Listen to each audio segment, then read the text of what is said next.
Hey everybody, this is Jack Sperner. Welcome to Bible 101. And today we're going to continue talking about Jesus as healer.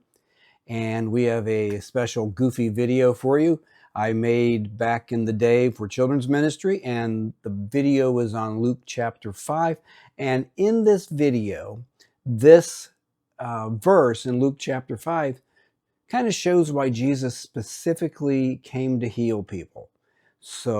And this video also was going to mention questions, because the children's ministry was based on questions, and these lessons that I'm doing are based around those questions, and we're not really going through the questions. Maybe, I don't know, maybe I should include the questions for you to help solidify the details, but I figure you're adults, you don't need that. So let's go to the video now. It is kind of goofy, and it is a follow-up to a video I showed earlier about numbers and God not changing his mind. So here we have the story of Luke chapter 5.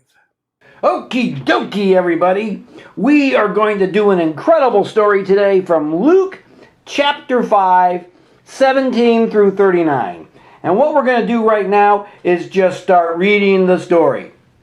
On one of the days, while Jesus was teaching... Wait a minute. Is that boring? Yes! Yeah, that's boring. Yes! I don't think we're going to do it that Yes!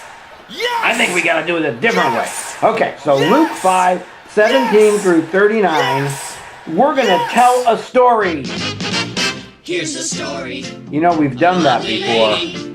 Yeah, the whole Brady Bunch thing, the singing and everything, we've already done that. I don't know if anybody remembers that we did that, but we did do that, so that is not new or creative. Okay, so, can it?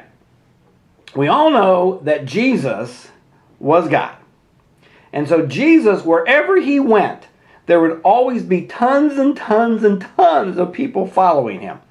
Why? Well, we know from our questions, they wanted food and they liked watching the show when he healed people. So anyway, one day, Jesus was teaching, and there were these proud religious leaders, law keepers, and teachers of the law were sitting by him because they were so puffed up. They were like a big puffy thing that and then exploded.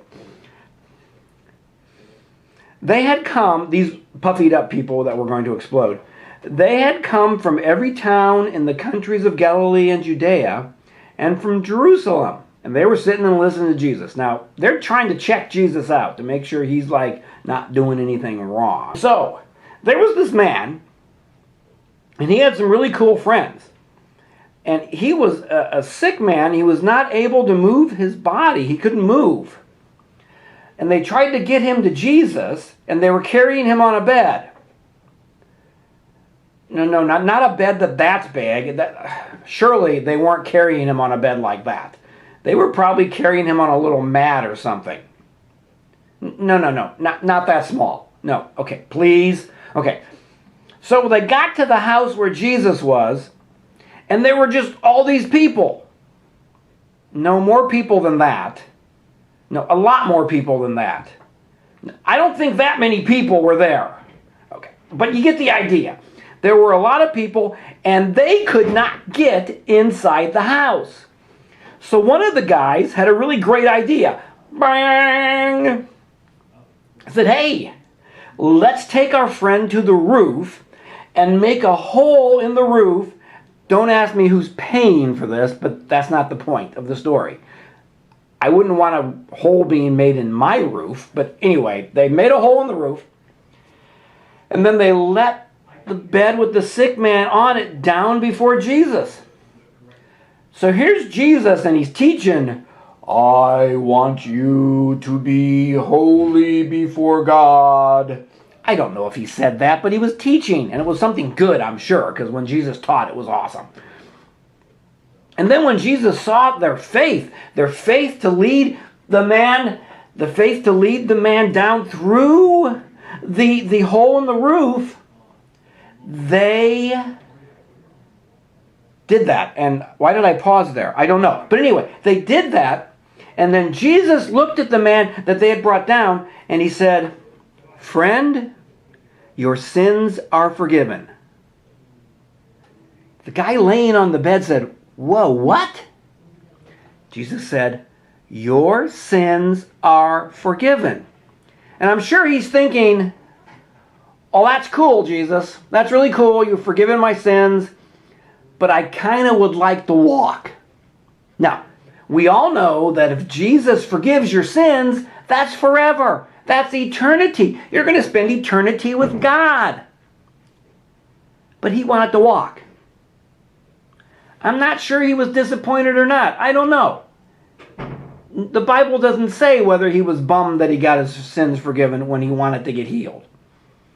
But the point is, just wait for the end of the story. The point is, the teachers of the law and those proud, puffed up law keepers, and notice it says law keepers, when in reality, nobody's a law keeper.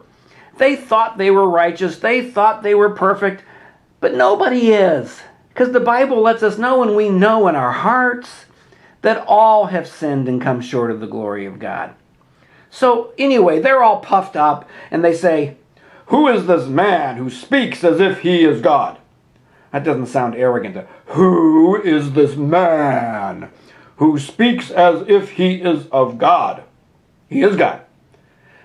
They're like, dude, Jesus dude, who can forgive sins but God?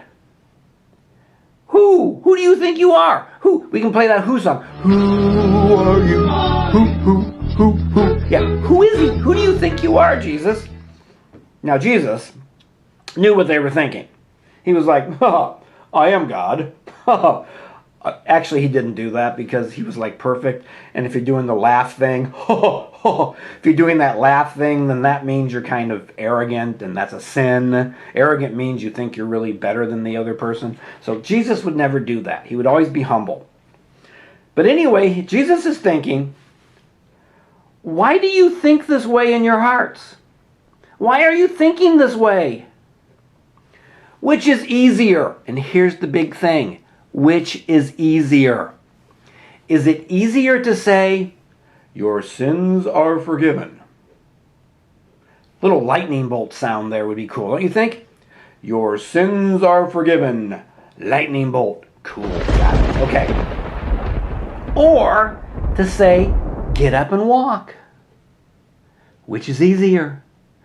I mean, I can look at somebody and say, your sins are forgiven. No, we didn't need a lightning bolt there because I can't forgive sins. Only God can. So no lightning bolt. Or get up and walk.